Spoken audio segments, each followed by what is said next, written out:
Hey folks, it's Bear Gardener, and we're here. It is currently Monday the 10th of June, which means tomorrow is Tuesday the 11th of June, which means tomorrow is release day for Cards' new expansion, Covert Operations. We have had, over the past few weeks, reveals of different cards, discussions of new mechanics, all sorts of stuff going on, and I have been doing my very best to keep you appraised over the developing ideas and concepts, everything that's happening. I am, as ever, a Cards Content Creator, member of the Cards Contributor Program. While 1939 do promote some of my work, I am not paid by, endorsed by, or otherwise beholden to them, and my opinions are my own. I am generally known for making new player content and content focused on breakdowns, technicals, tactical methodology, game theory. I like delving in depth, and I also like analysing stuff, which is why I said I would cover, because I'm insane, every card that was spoiled in the run-up to Covert Operations, and I have. Or at least by the time you're finished watching this, I will have. This is video 5 in my series of Covert Operations card preview videos. I have no idea what this is on the Covert Operations playlist that this video will be on, because I've done videos on the mechanics and other stuff. As of recording, I have done over 14 hours of content on Covert Operations, I believe. This is the last part of the card previews, going out Monday night, right after the last spoilers have been revealed by the fabulous Red Sun, who is also a good friend of mine, and we've had so much of, the thanks I have to offer to all of the members of the Cards Contributor Program. I'm not going to try and name you all. You can check out the Cards Academy, you can check out the Discord, you can find the various people, but we have all worked quite tirelessly to enjoy and build the hype for this expansion, and everyone has been unbelievably friendly to me and supportive in the work that I've done, and very patient with being asked questions and generally asked about when X is happening. Anyway, I am going to run down the last cards that we have before release tomorrow, giving you my thoughts and opinions, and then I'm going to wrap up, and then I'm going to be done until tomorrow, when not only will I myself be exploring the new thing, but I'm going to bring you with me. So, tomorrow at 17:30 UK time, I will be opening the pre-order, which I was lucky enough to be able to buy with the money that I received from my Twitch supporters, which is 14 officer packs, plus another 10 plus officer packs worth of gold that I have. So we could be 20 plus packs potentially will get cracked, officer packs of the new expansion will get cracked live on stream. We will talk about what we found, we'll talk about it, look where the collections got to, throw together some decks, probably have some fun, I have no idea, but I'm also going to be doing some giveaways. So, be there if you can be, and come enjoy it, because it's going to be a blast. Anyway, I'm not going to go on for too much longer, because this is going to be a very long video, and I know it is. So, without further ado, I will give you over to one of various iterations of past me. Note, by the way, that you will watch me change clothes, the level to which I'm shaved, and all sorts of other things, probably during this video, because it was recorded in bits and bats over an extended period of time when I had access to things. So, enjoy that part too. Anyway, past me is now going to bring you all sorts of future information, so enjoy the video, and I'll catch you at the end. Right, Britain and the Infiltrate order. So, this is a 5-cost British limited order, so you can run 3 of these. Amazing artwork. We're off already. And this order is Intel 2. Each friendly commando deals damage to a random enemy equal to known enemy cards. Right. This card is bonkers, and great, and is going to be an absolute staple and capstone to Commandos decks. Because, despite the fact that you may look at this and think, oh, Intel, wait, isn't that limiting my ally slots? Because Intel's not something Britain gets huge amounts of. And am I going to, like, is Brit-Poland now the thing? And it could be. But really, honestly, if this card just read 5k, each friendly commando deals 2 damage to a random enemy. I mean, that's essentially what this card says. I just want to be really clear about that. It's crazy. This will be the Commandos kind of board clear finisher. This is going to be... The thing about this is it's so versatile. This order is good when you have your opponent cleared down from all of your commando ping, and they've only got HQ, because then it's each friendly commando deals 2 damage to the enemy HQ.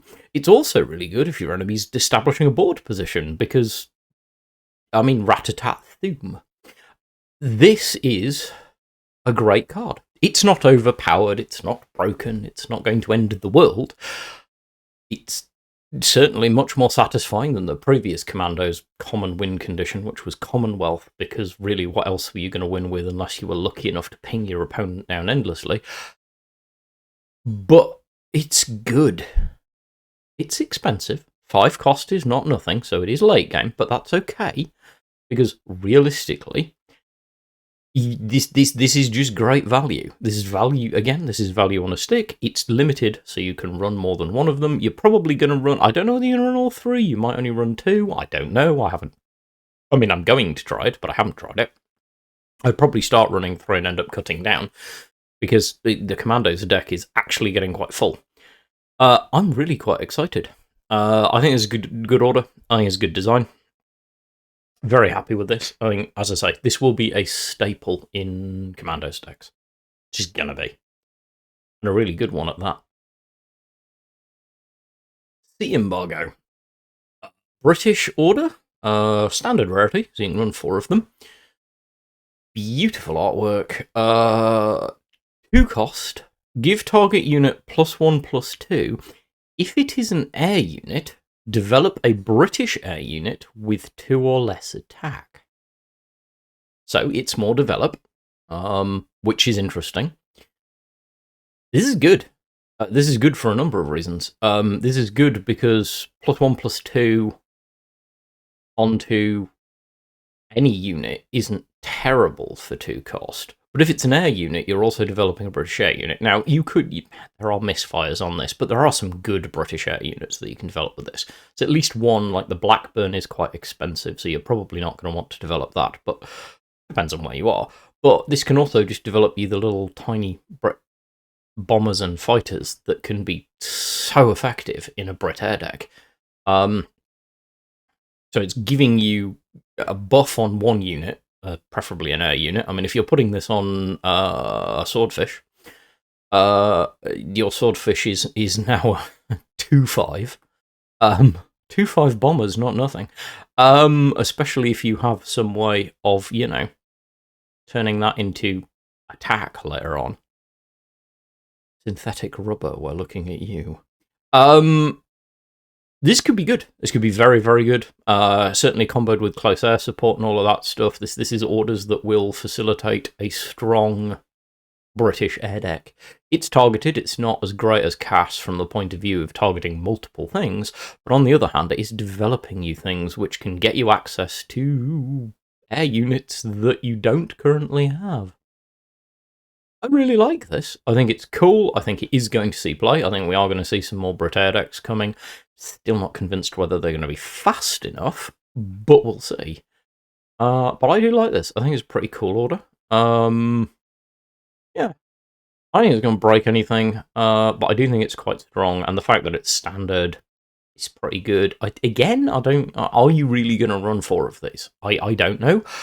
It's competing with close air support, and I would probably want to run a balance of the 2 in an air deck, because CAS is so good for its broad effect. But then on the other hand, this is so strong. Developing an air unit's pretty good. There's no reason that we're going to complain about developing an air unit, and that's a thing to be aware of. Yeah, I like this. I think it's good, and I look forward to trying it out. I'm just trying to think, is there any, like, the main thing I'm thinking at the minute is, what targets do I really, really want to see with this? What have we got that we're looking at? Like, British air units with 2 or less attack, I mean, that's not a small pool to start with. We haven't got anything that's like, obviously you're not going to develop any of the huge stuff, which is good. Like, as I say, I think the Sunderland is rotating, which is good. I thought it was. I'm just checking. So Sunderland is gone, so you can't pull that. You pull Barracuda, I suppose, which isn't great either. Just looking at what else. There's lots of the bigger ones. Blackburn, Skewer, that's...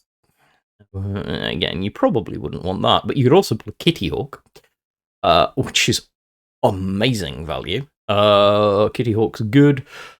RAF Buffaloes are not terrible. Wildebeest is in the pool. Blenheim's in the pool. The Oxford's not rotating, nope, so that's also in the pool.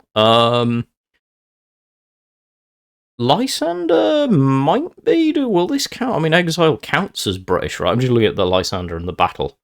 Avro Anson, Gladiator and Swordfish. Obviously, the Albacore. There are some great targets for this. Honestly, yeah, I think this is good. I think it'll see play. Like the design of it. Pretty cool. Okay, so this is First Responders. This is a 4-cost British countermeasure with, really, again, very pretty art. It's standard card, so we can run 4 of them. And it says, at the end of the enemy turn, add a 5th Brigade to your support line with +1/+1 for each enemy unit. Right. 5th Brigade is the 2-cost, 1/5, 1-op cost British Guard. Standard card has been known to see quite a bit of play because 5 defense is solid on a guard, and 2 is quite cheap. You're effectively getting one of these 4, which is very overpriced. However, you're also getting +1/+1 for each enemy unit. So, into an aggro deck, it could be really good. But there are some issues with this. So, first of all, this triggers at the end of the enemy turn, so it's quite slow. Like, if the enemy smashes you in the face and you're destroyed, then the 5th Brigade can't save you.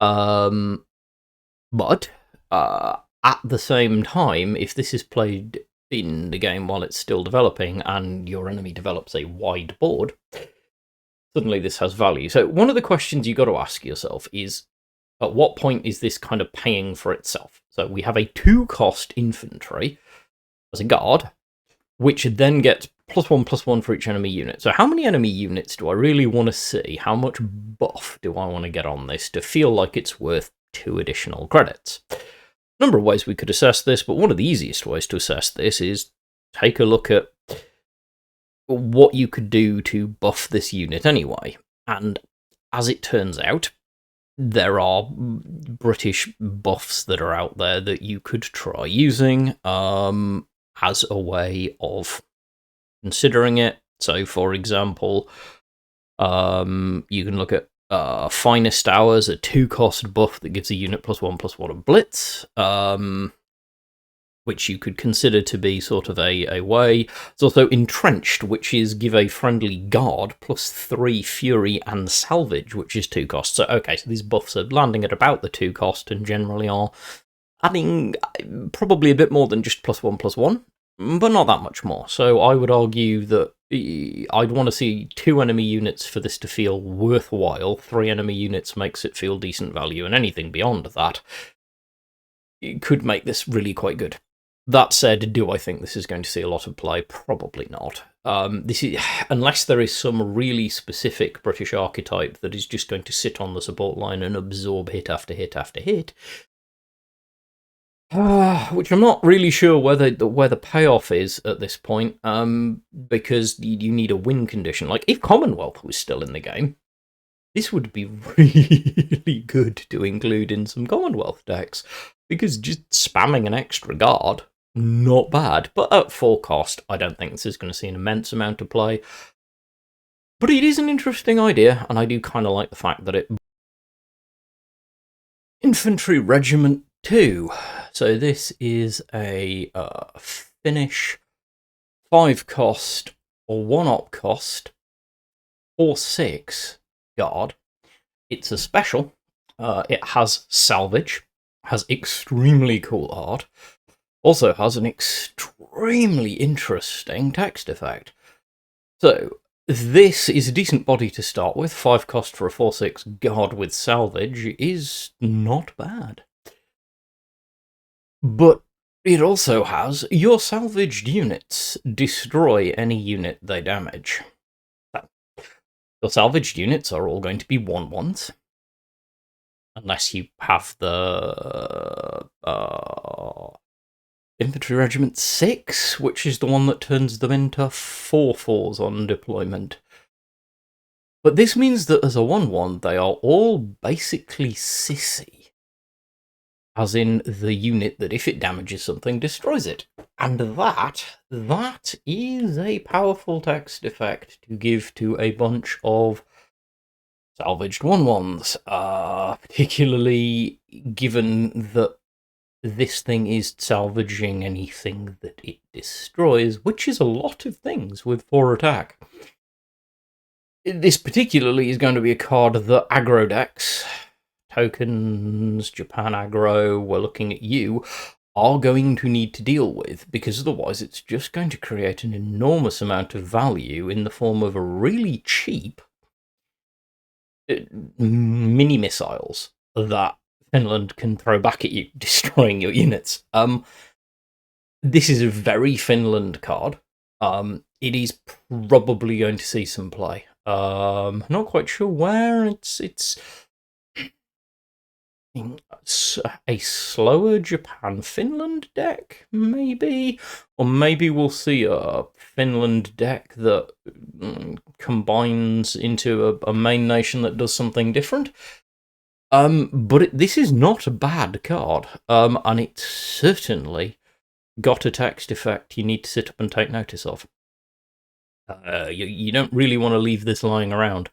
And it's not at 6 defense and 4 attack, super easy to remove, because a number of the destroyer unit with cost 3 or less, attack 3 or less, or deal 4 damage to a unit orders do nothing to this.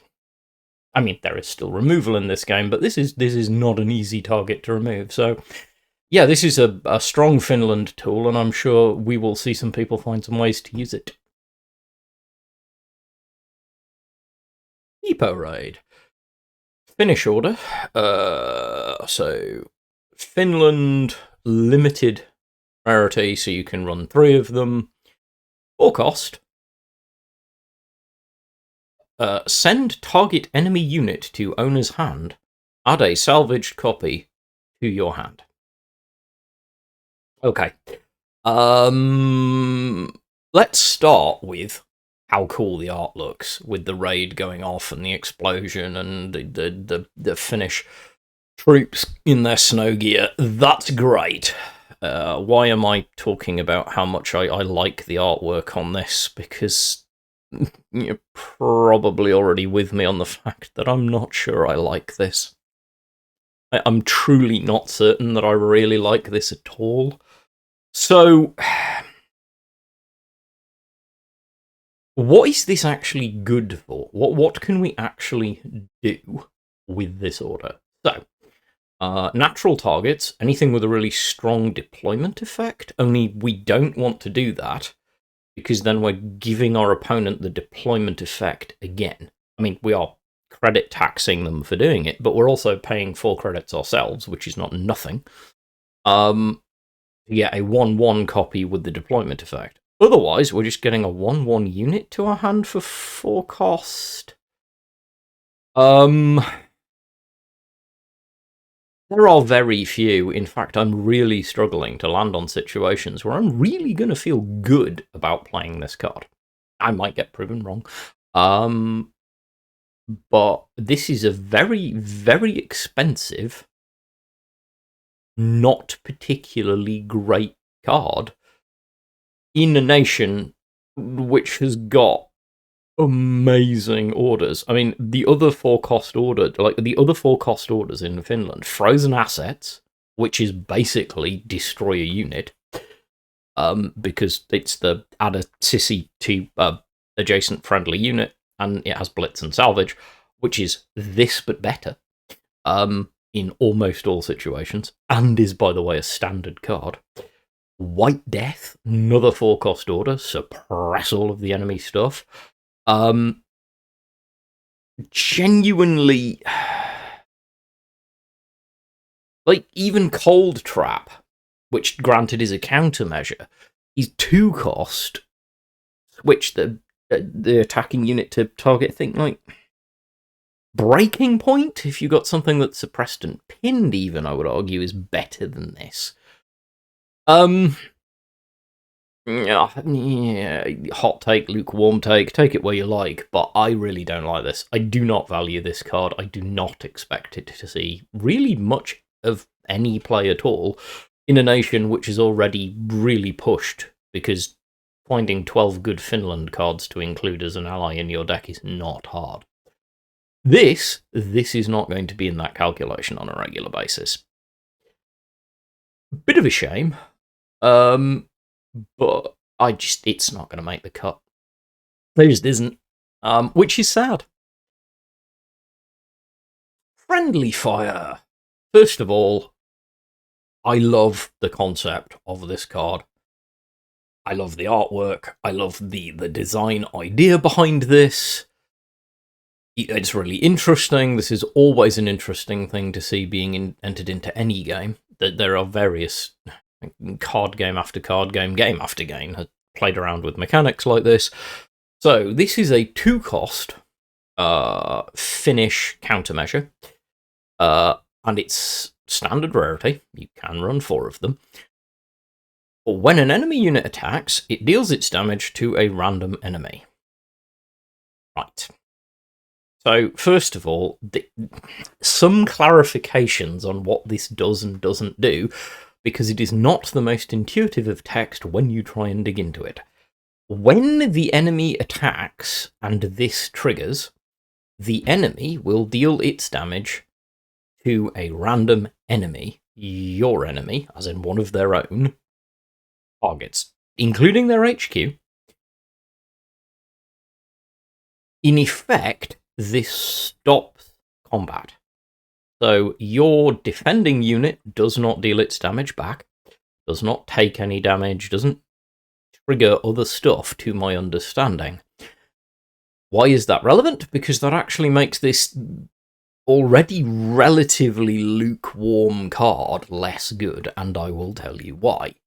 That is my opinion. Some of you may disagree because you may just like the idea of doing this because it can be fun to see it trigger, and I'm sure occasionally I'm going to play against this card and it's going to really annoy me because there's a lot of countermeasures out there and it's going to be harder than it has been to keep track of them, but that's a whole nother discussion. And occasionally this is going to get really irritating, but truly and honestly, holding up 2 credits for this effect, I would want this effect to be substantially stronger. Either much more targeted, or it deals its damage to itself and a random enemy, or something equally effective. I'd want it to do something other than just delay the damage. This is not a useful tempo play for my credits. I would rather not be holding up these 2 credits. Will this see play? Almost certainly, because there are going to be decks out there where people just enjoy the fact that this can be a nasty surprise for your opponent. I'm sure we're going to see some nasty surprise German-Finland countermeasure decks, but I don't think they're going to be that good. I think the strength lies in other directions. Also, again, whenever you talk about Finland, the sheer quality of Finland's cards already, you really want something better than this, which is a shame, because I think if you're going to include a mechanic like this, you need to make it meaningful. And it's not. It's a shame, but I don't think this is going to see much, if any, play at any real level. Again, also I could be wrong, but there you go. Friendly fire, not sold. Quinte Chasseurs. The 5th Chasseurs, or Chasers, I suppose, if you prefer. This is a new France unit. First of all, can we please appreciate the epic artwork on this card? I love this artwork. I think it's awesome. Next, let's try and appreciate the card. Spoilers, I like this card. I like this card quite a lot. So this is a 5-cost, 1-op cost, 5/5 infantry with Blitz. It's special, and it has deployment. Target unit moves into the front line if possible. Right, so this is chasing shadows on a unit, first and foremost. Chasing shadows is the 0-cost. No one ever plays it. French order that is like target unit moves to the front line if possible. This is like just Chasseurs is that on a body. But I'm less bothered by the fact that this is an order on a body than I am about the utility of this card. So this card fits right in with the other French infantry regiment that we have seen, which is the Blitzing French infantry regiment, which I will attempt to pop on the screen in a bit. And I think is going to combine with it incredibly well. And I am curiously looking up the name of said French infantry unit, because it is relevant to this discussion, in my opinion, because I'm going to talk very briefly about why this is just such a good unit for France, and such a good sign for France. This is going to put France in a very different place, and I am quite excited by that, because I think it's nice to see a change. So we have seen the other French regiment, which has the dual choice effect, so you can use it one of two ways, and versatility is a thing. I think it's becoming an interesting. I hope it's going to become a much more common France thing too, because I like versatility. Versatility is cool. Okay, no, we're just scrapping this at this point. Hang on. Okay. Start again, Bear. Don't forget, Bear, if you're watching this, to cut the last one. Okay, so this is the 5e Chasseurs, the 5th Regiment from France. This is a special card. The artwork, let's just take a moment to appreciate just how epic the artwork is on this card, because it really is. I love the artwork on this card. This is a 5-cost, 1-op cost, 5/5 Blitz infantry. And as a special card, that wouldn't be terrible in and of itself, but it also has a deployment effect, and that deployment effect is target unit moves into the front line if possible. I want to talk about why I love this card and what it means for France. Not much in the way of spoilers, but I really like this card. And I'm excited to play around with it. So first of all, this card has so much utility, it's really hard to properly express how flexible this thing is. This thing has a 5/5 body, which for 5-cost with Blitz is not terrible. It's 1-op cost, so it's fine, it's normal op cost. The deployment effect is so much more flexible than you can properly express. So the trick here is not... Initially, when you read this, it is very easy to think in terms of the target unit being a friend of yours, that this thing is pulling along with it to the front line. And sure, that is definitely a thing you could do with this, and not a bad thing to do with it, to be honest. However, this can target a unit, not just your unit. So in this respect, it's like chasing shadows, which is the 0 cost French order that, I don't know, as far as I can tell, no one ever plays. I think I've seen it once or twice in my entire time in this game. Which is 0 cost. Is it limited, standard? I'm going to have to go look it up. It's limited. You can run through them. 0 cost, limited order. You can tell how much the Seas play by how me going and looking it up. Target unit moves to the front line if possible. Limited order, 0 cost. Nobody plays it. But this gets that for free. And again, it's target unit. So what's good about that? Well, what's really good about that is that incredibly annoying augmentative thing sat in the back line that you desperately want to get rid of, and your opponent holds the front line. Pathfinders in front line, we are looking at you. You drop this card, you pull Pathfinders to the front line, and this thing drops and hits it in the face. You pull Signal Regiment when you're going up Japan aggro into the front line, and this thing, it loses smoke screen because it's moved, and this thing hits it in the face and kills it. The utility of this card is insane. And great. Not in a bad way, in a really good way, because it makes France interesting for something other than a handful of janky orders that you can throw into really specific archetypes. This is just good value, and, in my opinion, is really exciting because of its friend, which is also releasing with Covert Operations. We have already seen the 51st Regiment from France. I'm not going to do the French. Why? I'm translating it to English for my own sanity, but we have the 51st Regiment we've already seen, which... pointing the wrong way, but there you go. So this and the 51st are great friends, because the 51st is the limited French unit that we've already seen, which is the 3 cost, 1 op cost, 2/3 that you can either turn into a really solid guard or a blitz unit. Again, it's utility, and between that's 5 French infantry you can include in a mid-range deck. France and mid-range. How much do you want to appreciate how good that is? Genuinely, I love it. I think it's great. I think it's making France something different. We might actually see, I don't know, the Hotchkiss, for example, might appear occasionally. Because as a cheap unit that gains bonuses when you're doing it, we might, there are units already in France that aren't the mobilized ones, that this might actually, these 2 cards together might help see some play.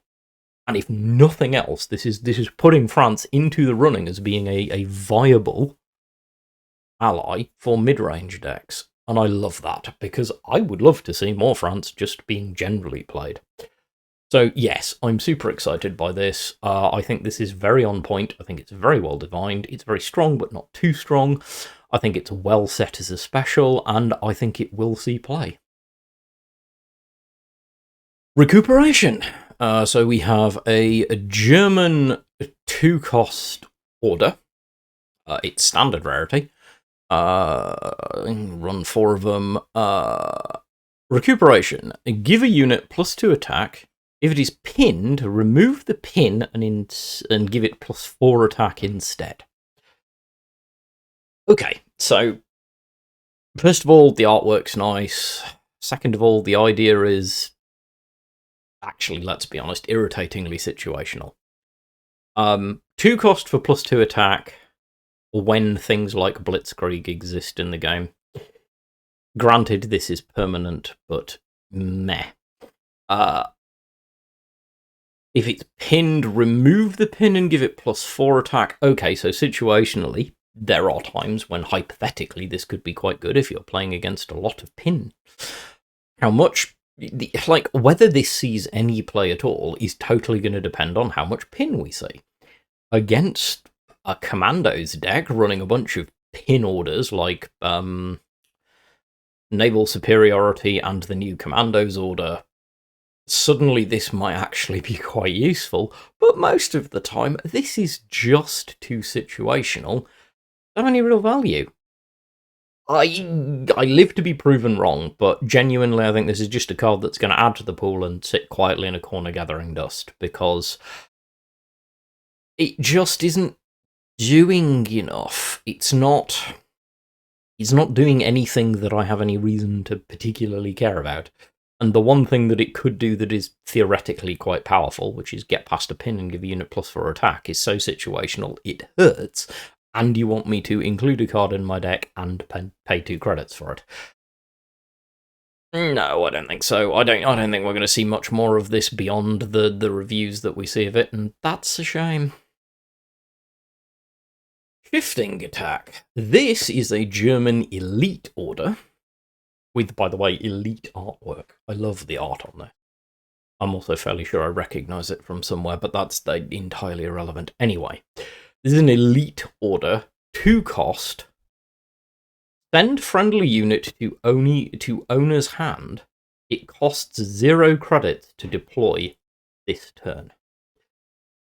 Right. So let's talk about why I think we are definitely going to see this card see a lot of play. So first of all, this card is not insane and broken. I've seen some people say that they think this card is incredibly overpowered. I will remind everyone who thinks this card is incredibly overpowered that it is an elite. You're only going to have one of these in your deck unless you have some overcomplicated way of duping it. But it is definitely worthy of the elite tag because the effect is crazy. The effect on this could be insanely good, because this allows you to double deploy units with incredibly powerful effects. I'm going to talk about the obvious candidate, and one that I think you're going to see this combo with fairly regularly if you're playing against German mid-range decks, and spoilers, I think you're probably going to. 20 Panzer Grenadier. I play 20 Panzer Grenadier. It puts the 35T and a combined arms in my hand. I then play out the tank, buff it, bounce 20 Panzer Grenadier back into my hand, possibly having removed something without it dying first, because lest we forget, it's a 3/3 body with a Blitz. And then play it again for free, theoretically operating it for 1 and clearing yet another unit, at the same time deploying and buffing another 35T. This is insane. This is something you're going to see. It is going to happen. German mid-range decks are just going to include this card. It's not busted beyond all belief, but some of its use cases are. Some of its use cases are utterly bonkers. That's one example. There are plenty more. If you're short of card draw, bounce a card draw tank back into your hand and put it, or something that tutors from in your deck, or so on and so forth. Genuinely, this is just great value. Also, this doesn't have to target a German card, which also means that you can bounce some other nations who might have really strong deployment effects, and we all know there are none of those out there, and bounce that too, and then play it for free. This is an incredibly strong card. This is an incredibly strong card, which is more or less, I suspect, going to just be an auto-include in German mid-range decks, and frankly, a lot of other German decks. It's just good, and going to see play. I don't have a lot more to say on it. Good card is good card. Tip of the Spear, yet another German order that's coming with this expansion. Yet another really cool piece of art, which is from a recruitment poster, I think. But anyway, this is a 4-cost, limited German order. And it says, destroy target unit with cost 3 or less. Can target covert units. Right. So, this is going to take a bit of unpacking. But before we get into unpacking this, I want to talk about the fact that I really like the design of this card. If you look up Tip of the Spear, you will discover that this is a reference to the German doctrinal reference to reconnaissance units and their ability to do things. They were seen as the tip of the spear. Anyway, armoured reconnaissance units were seen as the tip of the spear for Germany, which is where this card gets its name from. Anyway, that's not what we're here to talk about. What we are here to talk about is the quality of this order, and oh my, are we going to. So, there are comparisons to be drawn with this order. Actually, quite a few. We're not short of orders that we can compare this to, specifically in Germany.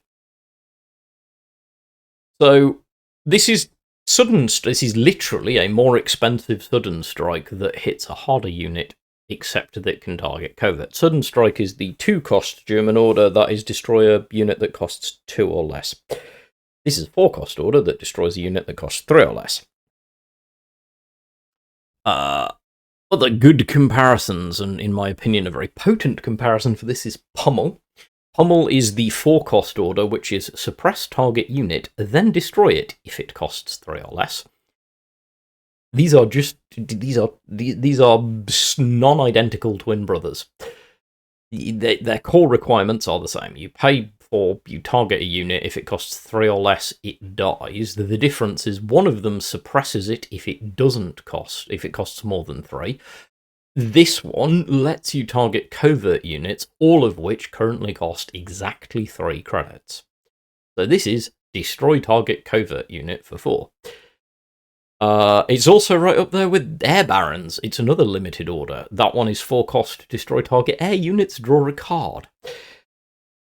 We are not going to struggle for comparisons.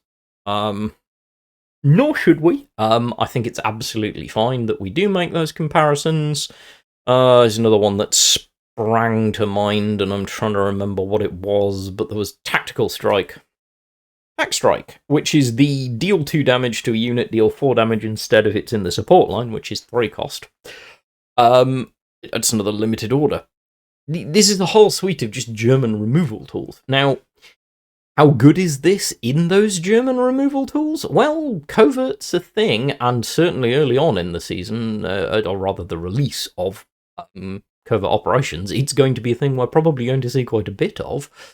And honestly, 4-cost destroy unit with 3 or less, I have routinely, when playing accounts that don't have full collections, run Pummel as removal in German mid-range decks. It's not bad. It's a bit overcosted, but compared to some of the other removal you can get later, but it's still really good. And this will earn its keep. The fact that it can target covert units is not nothing with covert arriving. Obviously, how much of this we see will depend on that, but I would think early on we're going to see quite a lot of German Drex run 1 or 2 of these, just for the occasionally irritating covert unit. Beyond that, this is just a decent card with many similar cousins that fits the German archetype and the German design process. I'm fine with this. It doesn't set me on fire. I'm not going to leap around saying that this is the best thing ever, but this is a solid card. Good card is good card, or at least decent card is a decent card. It's on its value, and it has function. And I think it will see play, particularly while we're exploring the existence of Covert. Kurmark Aufklanrung. This is a German special infantry. It is a 3-cost, 1-op cost, 3/3 infantry with Alpine, and has deployment. Use a countermeasure in hand, activate it at the end of your turn. Where does this fit in the grand scheme of... I suppose the easiest thing to do is let's compare this to German special infantry units and what the value of this actually is. So this is 3-cost, or a 3/3 body. Sure, fine. I'm okay with that. 3 cost for a 3/3 body, why not? Fine. It's Alpine, should you be running the synergy, although, yeah, well, are you going to be running the synergy in a countermeasure? I don't know. We're going to see Alpine countermeasures? Someone, I don't know. Maybe we are. Maybe Alpine countermeasures is going to be a thing and I just haven't seen it yet. The deployment effect clearly is where it's going to be at. You'll note I haven't talked about the artwork, because I'm really not sure how I feel about this artwork, but it's striking. Anyway, the deployment effect, as I say, is where this is at. Choose a countermeasure in hand, activate at the end of your turn. Right. So this is cheating out countermeasure. It's credit cheat, which I'm fine with, I suppose. I mean, I would love to see less of it. Like, I don't mind a bit of it, but really it's becoming a thing right now where we're just seeing lots and lots of credit cheat. This is a thinly veiled credit cheat, because what it effectively is doing is it's giving you a 3/3 body, which is not terrible, and allowing you to activate a countermeasure regardless of cost in your hand. Now, clearly, notably, it activates at the end of your turn, which can be relevant in some weird counterpoints. In particular, I don't even want to think about whether at some point at playtesting, maybe there was the point at which someone figured out that this was infinite credits on a stick, but it probably was sorted long before it got there, I hope.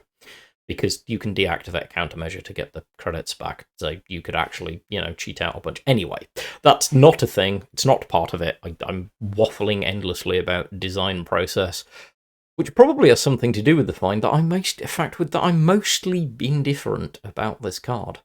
Like, Germany has been exploring and continues to explore credit economic super value via cheating stuff out. Sure. But we're past the point whereby that really interests me.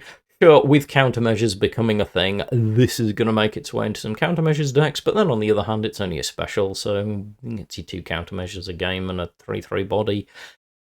Yeah, whatever. Unless there's a synergy out there that pops up that I'm unaware of, I'm mostly just lukewarm on this card. Mainly because, if I'm completely honest, I find it a bit dull.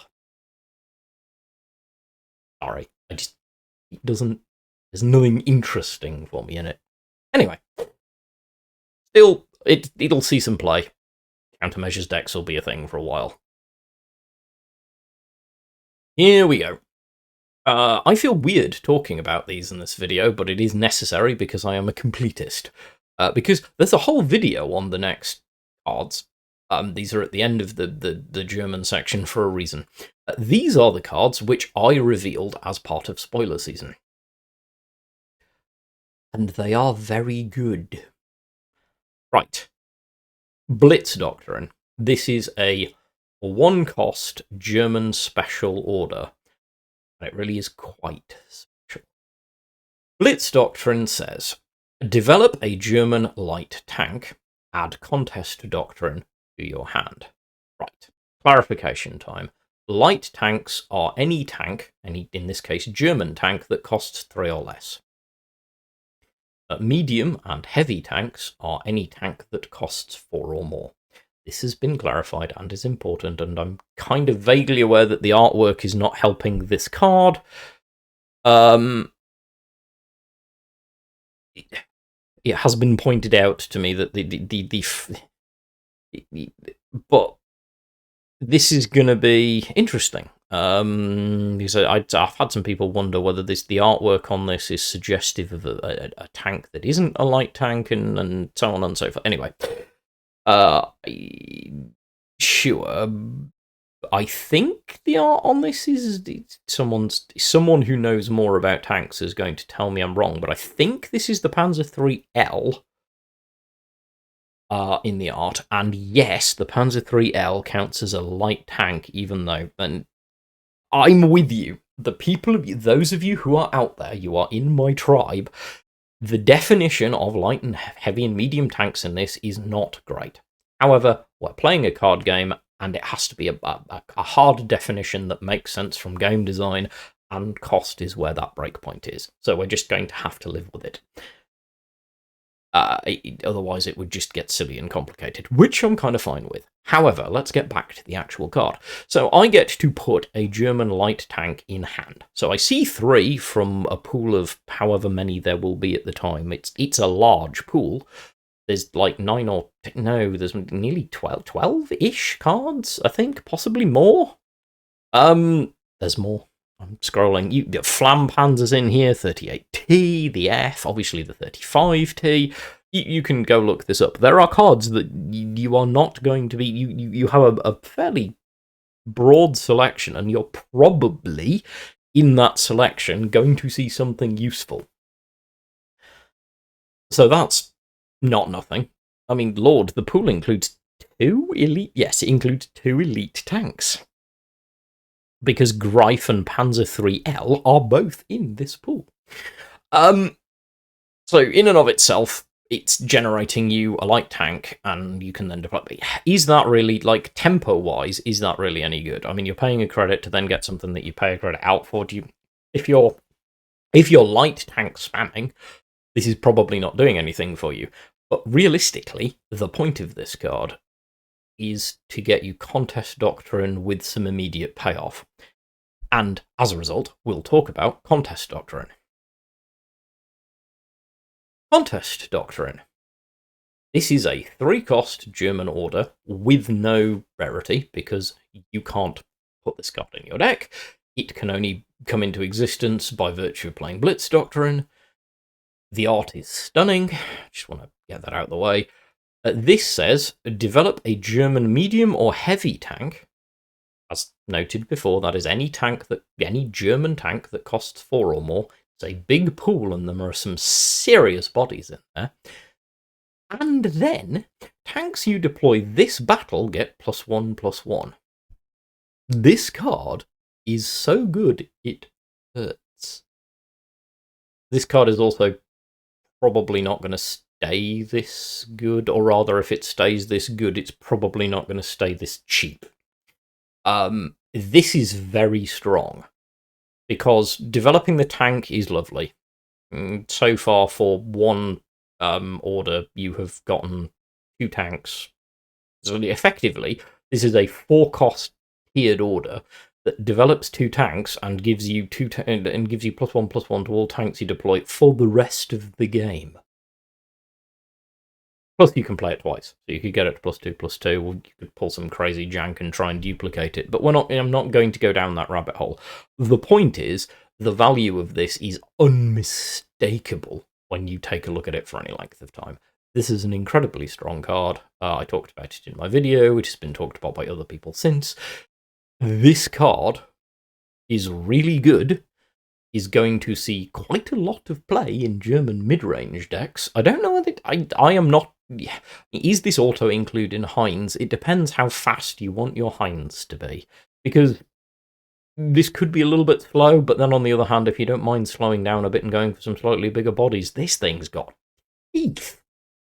In any mid-range game, getting this fired off in the first 4 turns of the game is a huge buff if you're running a lot of tanks. Realistically, this is going to see play. This is going to see competitive play. This is almost certainly going to see tournament play. And I'm fairly certain it's not, unfortunately, going to stay identical for a very long period of time. There's going to come a point at which I think this might be too strong. I could be wrong, but it feels a little too good for what it is. But on the other hand, it is just cool and opens up a new German methodology. Anyway, this doctrinal thing, this Blitz Doctrine into Contest Doctrine, is not going to be uncommon for you to see. And it is very cool. Rightio, this is the Dornier DO 18G. This is a German elite fighter. It is a 3-cost, 2-op cost, 2/5 body, which in and of itself is a pretty solid fighter. We'll get to that in a minute. But it also has a really interesting piece of text. Units you deploy move into the front line if possible. So, first of all, the artwork is stunning. Second of all, as I talk about in my video where I did the reveal for this, there's another of the cards that I revealed for spoiler season. I love that they have represented the Dornier this way, because I think it's just a cool way of representing something that was very influential at the start of the war and yet was incredibly rare because it was basically floating out of service, because realistically the Dornier was not a particularly good flying boat, but it was the only flying boat Germany had. Right. So, the body. I want to talk about the body first for a reason, because I think there is value in looking at the body on this tank, this fighter rather. 2.5 is not bad for a fighter at all. This is a very resilient aircraft. It is not easy to just pop it. And does that matters for the text? Because when we dig into the effect of this card, it gets a bit noodly and it can get a bit questionable. So, units you deploy move into the front line if possible. Now, first of all, this is a double-edged sword. You need to play around this card. You do not want to put on your Nakshub and have it immediately shunt into the front line. Thank you very much. You don't want to drop a Stuka and have it shoved into the front line either. However, there are many, many units that you do not object to having shoved into the front line. Obviously, Africa Regiment, talked about it in my main video, absolutely true. There's another German unit that also triggers when you go into the front line. There's also the fact that this, in my opinion, is pretty good for lobbing. Any Blitz tank is amazing. To be clear, it's been clarified since my release video that the movement does count as an action for the unit. So a Blitz infantry that plays out can't attack. However, a Blitz tank can, which can lead to some nonsense. Just saying. Genuinely, there are ways that this could sting. Also, you know, obviously you're getting the deployment effect too. So, like, there are plenty of tanks that you're not going to object to seeing this on, and I think tanks might be where this is at as a support card. But also, there is an infantry archetype out there in Germany, because this can make your slower infantry faster, which for any mid-range deck doesn't suck. Now, of course, it's elite, so you can't particularly rely on this as a method, but on the other hand, in any German mid-range deck, this is probably going to get included, because when it hits the board, it has a strong effect. And also, as I pointed out earlier, it's not a bad unit in and of itself. A 3-cost, 2-op cost, 2/5 fighter is not terrible. So, yeah, look out, you'll probably see this around a bit. I like it, I enjoyed revealing it. I don't think it's going to be meta-defining because it's too hard to build around, but it is a very good card, and will see play. Buffs are based on the number of enemies. This is the Kurume Regiment. This is a 2-cost, 2-op cost Japan infantry. It's special, and it's a 3/3 guard. So as a body, it's actually not bad. 3/3 guard is not bad at all, actually, especially for Japan, where you kind of want to be doing some damage as well. But really, that's not the thing that makes this special. I mean, a 2-cost 3/3 guard would not be terrible, but it probably wouldn't be special. What makes this special is its card text, which is destruction. End the turn. Okay, so unpacking time. This card is crazy. It's just wacky. This is wacky design space in quite an interesting way. So, end the turn is a very powerful effect. Obviously, the intent of this card is to give your opponent an absolute nightmare, because it's a guard, which means that you're probably having to attack it first, unless you can suppress it. At which point, it doesn't matter how much damage you've got on board. If you can't bypass the guard and you have to destroy this, you could swing with 1 credit on a 15 credit buffed up ramp or otherwise payoff turn with lethal on the board and then some, this thing just goes, and that's it. Your turn's done. That's it. Done. End turn. No nothing, no anything. Your turn just ends. It's insane. This is better than some people might think it is. This card is strong foo used well, because this is so much tempo control. Opponent getting out of hand, everything going a bit crazy, play out your turn, do a few bits and pieces, get yourself set up for next turn, and then as your opponent's like, nah, but I've got you, you won't survive to the next, just drop this on the board, and off we go. Now, obviously, it can be suppressed, which is the key, because it needs to be suppressed. Removal does not help you. I mean, Sendai Regiment, interesting counter to this, but actual removal, as in destroying this thing, does not help you, because it still ends your turn. I love this card so much for its just sheer irritation factor. It is going to see play. There are going to be times when you're going to curse its existence, and you're certainly going to be grateful it's a special. I like it. This card used well has good value, and it's just a decent card. Decent card is decent. The 174th Independent. This is a 3-cost, 1-op cost, limited Japan infantry, which is a 1/4, but it's covert, and it has Fury. This is a Japan covert card. Now, this is fascinating. Firstly, I've got to say it, the art of this kind of landing looks incredible. Very funky. But this card is also very funky. This card is also very funky in the way that you use it. This is a fascinating covert card for Japan. So you play this face down, obviously, like any other covert card. It doesn't have a reveal effect. It's important that you can run 3 of these, because I think that will be a thing. But this card has the following text. After this unit attacks the enemy HQ, it gets +1/+1, and you draw a card. That's not nothing. So this moves in, hangs around, and you clear out with other tools, and then you hit the enemy HQ with this. This when it attacks, the enemy HQ will only do 1 damage because it triggers after the attack. After the attack, it becomes a 2/5 rather. However, has Fury, so then you swing again, having dealt a total of 3 damage, and turn this into a 3/6.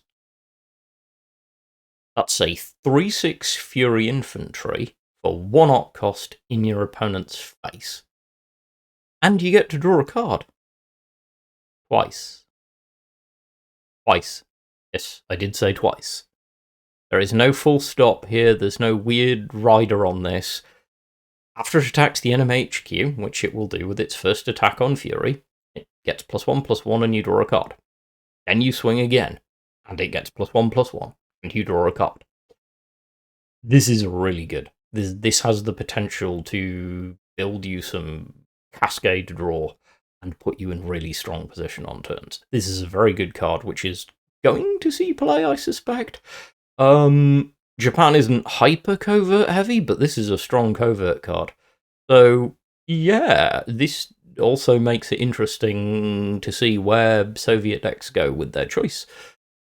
Whether it's Sov US or Sov Japan for your covert deck. Your mileage may vary.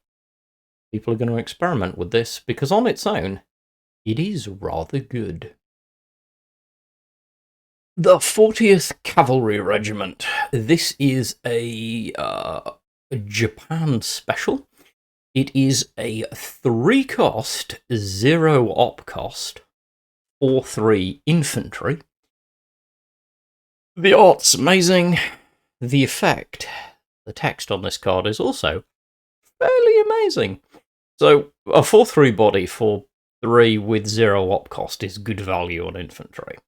So there's no massive surprise that the deployment effect is theoretically, I say theoretically, a negative. Deployment, lose a credit slot. Okay, so this is going straight into the new Japan self-credit denial archetype, or SKD, as it has already been abbreviated to in various places and forums. And it's good value. This is turn 3, getting you a 4-3 body, pops you a credit slot, which you want to do anyway. There's a whole thing on that, but that's a video in and of itself.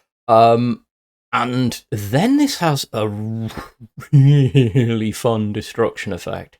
Destruction. Reduce the cost of cards in your hand by 1. Now, this is insane value. Because in a deck which is going to be lowering its own credit slot access, anything that can reduce credit cost is giving you an advantage. And being able to reduce certain things, land and sea, to 0 would be insane, because then you could play it. Like, it's so weird, because, like, ultimately, it means that you can burn, hypothetically, you could play this for 3 cost, using up your 3 credit slots. Reducing 3 credits, rather. Reduce your credit slots to 2. Then you could pump the Air, Land and Sea at, when this dies, you'd pump the Air, Land and Sea at 0, or play this for 2 rather than 3. Or this builds. I mean, it can cascade on its own turn. It can cascade later in the game. It can It is enabling the reduction of cards which you keep in hand. Spoilers, this archetype is going to have certain cards that you're going to want to draw and keep for the end game. And any time this dies, you're reducing the cost by 1, which exponentially can increase the value. Like, it could unnerf 1 roof. Just one example. This is a whole thing. This is a card that is definitely going to see play. This is definitely going to be integral to the SKD deck archetype, and it's really interesting. And I think quite powerful. But then I actually think Japan self-credit denial is going to be quite powerful. Really, I suspect we're going to see a lot of it in tournament play. Anyway, yeah, strong card. On the subject of strong cards from Japan, this is kind of the card we've been waiting for. This is the Great Expanse. The artwork is beautifully simplistic, and the concept of this elite order is insanely non-simplistic. So, here we go. The Great Expanse is a 4-cost Japan order, and it says, set your credit slots to equal the enemy credit slots. Your units get +1/+1 for each slot gained. This is bonkers. This is insanely good. This is the capstone of capstones for this deck. Imagine, if you will, chaining this up after you've shot through everything else. So you can... this is going to be incredible if you can have enough credit slots to combo this with 1 roof. Let's be clear, if what you want in the end is to be in a position to combo this with 1... Okay, nowadays at least 2 copies of 1 roof, in my opinion, now that 1 roof has changed. I did a video, 1 roof has received a nerf from its original format. So it does change the maths on this card a bit. However, this is still insane. So if you are self-credit denying and you get yourself down to 0 credit slots, or which you don't want to do, then you would be doomed, because of course you can't pay for this. Unless, of course, you one-roof to get your credit slots back. Now, nowadays, you're going to need 5 credit slots to one-roof. So this gets complicated, because you can't 0 yourself down to play this, because it's cost 4. Instead, you want to get to the point whereby you have 4 credits available, but have lost enough credit slots to have created a gap, a substantial gap, between you and your opponent. Now, it doesn't have to be insanely substantial if you've got a board presence. +2, +2, +3, +3 would be absolutely good value from this card. I mean, +1, +1 isn't awful, but realistically, you want to see at least 2 credit slots, probably 3, between you and your opponent. Now, if you can pull this off with a bigger gap, say you're playing into a ramp deck, or you've let the game has gone late, and your opponent is on credit 12, and you've only got 4 credits, or maybe say you've got 6 credits for the sake of like imperfect analysis. If you've got 6 credits left and your opponent's on credit 12, and you play this for 4 credits, you gain credit slots. You set your credit slots equal to the enemy's, so you now have 12 credit slots. You still have 2 credits left to play around with, and all of the units on the board have, hypothetically, +6, +6. Just saying. But realistically, this is the kicker with this is being able to combo this effectively with one-roof. That is where this deck is going to go. This deck is going to want to be able to use one-roof to gain credit slots equal to the number of credit slots you've lost in the game. 6 is the magic number at the minute with one-roof's new cost. Then spend 4 of them to do it again. To gain another 6 credit slots, taking you to a total of 7. Then play this 4 credit slots, for 4 credits rather, gaining you credit slots back up to the total before, getting you the buff and leaving you 3 credits to operate with. Or more if you can find a way to chain more into it. But the insanity of this is timed well. The buff on this is just going to be devastating. This is a huge win condition, and it is going to be, fundamentally, the heart of win cons for this deck, and you might get to do it more than once, which is important, because air, land, and sea is a thing. Early on in the game, if you play air, land, and sea, and you see this as one of the cards you are allowed to develop from your deck, you might take it. I mean, granted, you're probably going to take one-roof first because of exponential gain, but when you feel you've got enough one-roof, you might want to take another one of these to fire off 2 of these things. This is just going to give you a huge turn. Plus, you've set your credit slots equal to your enemy's credit slots, so on your next turn, your operating capital is enormous for whatever you happen to have in hand, which presumably is a reasonable number of cards by playing one-roof. I'm not going to keep going on about this. I'm probably at some point going to do a video about the various ways that this interacts. I have not done one yet, because we had not seen this card. Now that we have, we're probably there. No kind of question, however, none. Like, this is an insanely powerful card. You are going to see it played a lot. You're going to see the archetype played a lot. And this card is going to win games. It's so good. And also fascinating design space for the kind of people who want to play this kind of deck, which is a very think-heavy deck. I personally love it. Many of you may not. Comments, talk to me, always. But yeah, this is going to be around, and it's going to be a thing.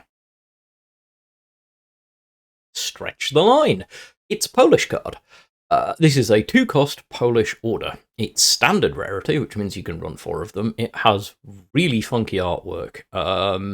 And it says, add a legions to your support line, then intel equal to friendly legions. Okay, so Poland could love this card. This card is really interesting to me. So obviously the straight comparison is going to be with Plan West, because Plan West is the 3-cost Polish standard order that adds 2 legions to your support line. This adds a legion, just 1, to your support line. Legions, by the way, is a 2/2 guard.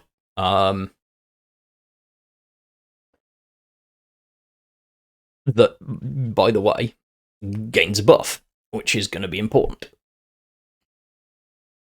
And that's going to be the thing with this. This is a 2/2 guard.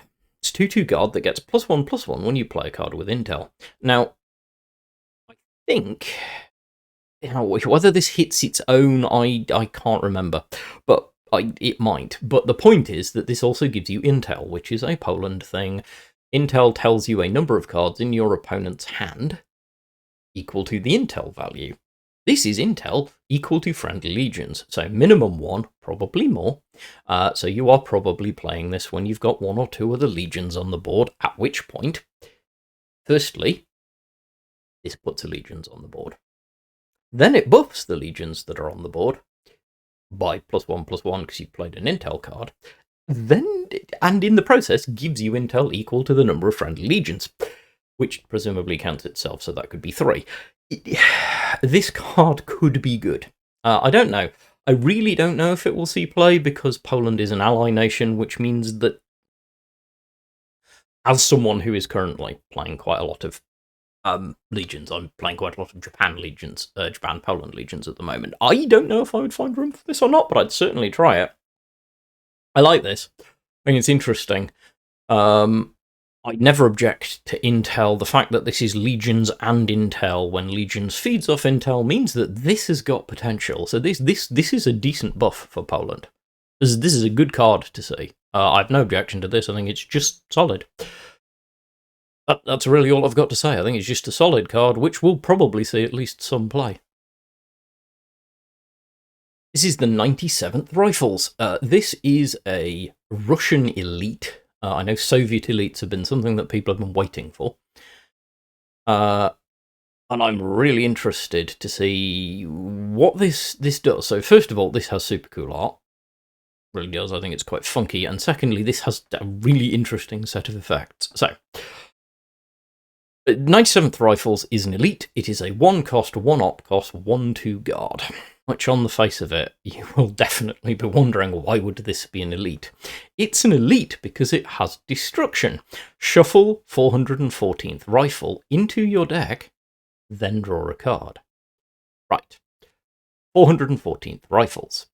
414th Rifles is a 2-cost, 1-op cost, 5/5 infantry, which is pretty good, that has the following text. Destruction. Shuffle 97th Rifles into your deck, draw 3 cards, and deal 3 damage to your HQ. Okay, so welcome to self-damage, probably, and welcome to perpetually cycling cards unless someone finds a way to break the sequence. Because each time one of these dies, it propagates the other one back into your deck and draws you some cards, getting you closer to getting the other one, which then propagates. You can see where the design space is going with this. Is this good? I really don't know. Is it interesting? Definitely. Is it going to see play? I would imagine there are some Soviet self-damage decks, particularly those looking to use push as a finisher, that are not going to object to the existence of this card and are certainly going to try it out. Because draw 3 cards is not bad. I mean, draw 3 cards, take 3 damage is just a lesser version of 5-year plan. And your 414th is a really decent body. 5/5 is not bad, and having a 1/2 guard that's there until such time as it pops to then give you a 5/5. This is... I mean, I'm glad to see this because this is at least a decent Soviet card. I feel like the Soviets have still got the short end of the stick, but my point being, this is okay. This is certainly interesting, and I'm going to be fascinated to see what people can do with it, because some people are going to cook with this card. They really are. If nothing else, this is going to produce some very entertaining deck concepts. Stage 1. Apologies in advance to my Russian friends / viewers. This is the 101st. This is the 101st Bezhitsa. I think I'm pronouncing that correctly. I'm not 100% sure. Someone will probably correct me in the comments if I'm not. It is a 3-cost, 1-op cost, 3/6 guard. It is covert. Welcome to the Soviet thing. It has epic art. This is very covert looking art. And it's an elite. And it says, at the start of your turn, your units get +2 attack and you lose 2 credits. Not deployment or trigger or something. This keeps going. I believe. This text keeps ticking. Every single turn, you will, that this is still on the board at the beginning, you will lose 2 credit slots and all of your units will get +2 attack once this has revealed. Ouch. So there is room for this to be very good, because that's not a small buff if you can build a decent board.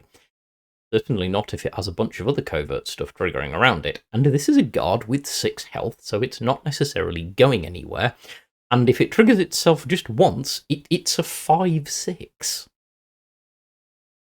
You know, is this unbelievably good? I don't know, but it's not bad. And it's certainly going to be a part of the inevitable Soviet covert deck, which I think will be Soviet-US covert. I think Soviet-US covert is a deck that we are definitely going to see. And I think this will be a big part of it, because this thing is really quite potent, played well. Is it amazing? Time will tell, because it's covert, and I don't know how good it's going to be. But I actually quite like this as an idea, because this is another covert thing that when it goes off is quite stingy. Alright, losing 2 credits at the start of your turn is a thing, but effectively what it means is you're playing a free order every turn that is 2 credits, give all your units +2 attack. Like close combat. But permanent, like constantly cycling. Oh, and it stacks, because it doesn't say until the end of turn. Anyway, we'll see, but I expect to see some of this. It's a thing. We'll see how much of a thing, because again, covert is the thing I'm most uncertain about. But this is not a terrible card, and again, I'm very glad to see Soviets getting some not terrible cards. Right, this is the 115th Separate Battalion. This is another Soviet card. This is a Soviet standard card. This is another Soviet covert card with cool artwork of someone crawling under or around barbed wire. And this is a 3-cost covert, so of course it's 3-cost, 1-op cost, 1/2 infantry. So it's not great. However, reveal gets +2/+1 for each friendly turn it ends as covert. So every time this thing ends turn your turn face down, it gets +2/+1. So if you can pull it off just the once, just deploy it and it doesn't die, it's a 3/3. Then it's a 5/4. Then it's a 7/6. This could be good. This is a good staple card for the covert deck. This is kind of the staple covert infantry card. I really do believe this will be a staple. This is just, you throw 4 of these in your covert Soviet deck because it's good. not world-breaking, it's not destructive, but it's a card that wants watching for, and your opponent is not going to want this to keep triggering. I'm interested. I'm very interested in this in the Covert deck. I think it'll be interesting. If Covert becomes a thing, this will probably be a big part of it. And again, Soviets getting cards that don't suck, which is nice. 186th Recon Company. This is another Soviet card. This is a 2-cost, 1-op cost 2/3 infantry. It's a special. It's got really funky artwork. Of course it does.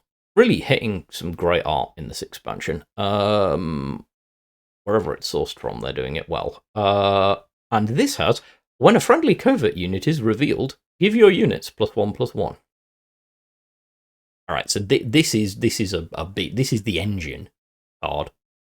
This is the covert equivalent of the 67th Baranovici. This is the expanding returns. You got 3 covert units on the board.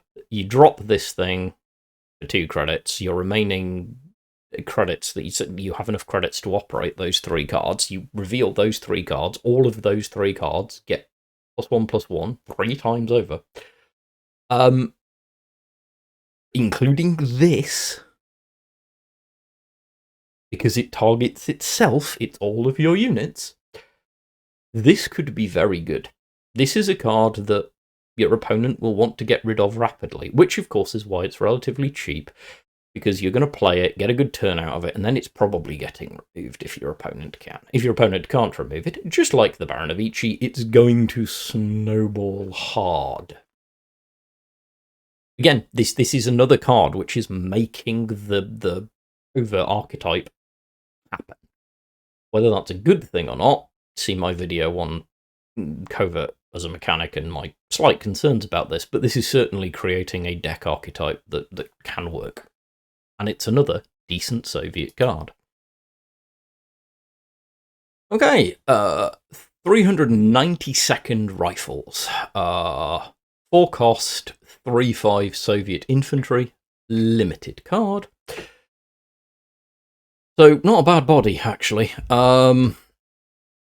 But, you know, let's see what it actually does.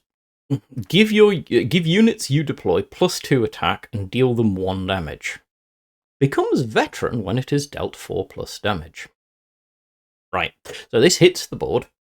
Every time you deploy a unit, that unit takes a damage and gets +2 attack. Once this thing has dealt 4 damage, now, I would need some clarification on, and we'll probably see in play. It's probably on the Discord somewhere, I haven't had a chance to look.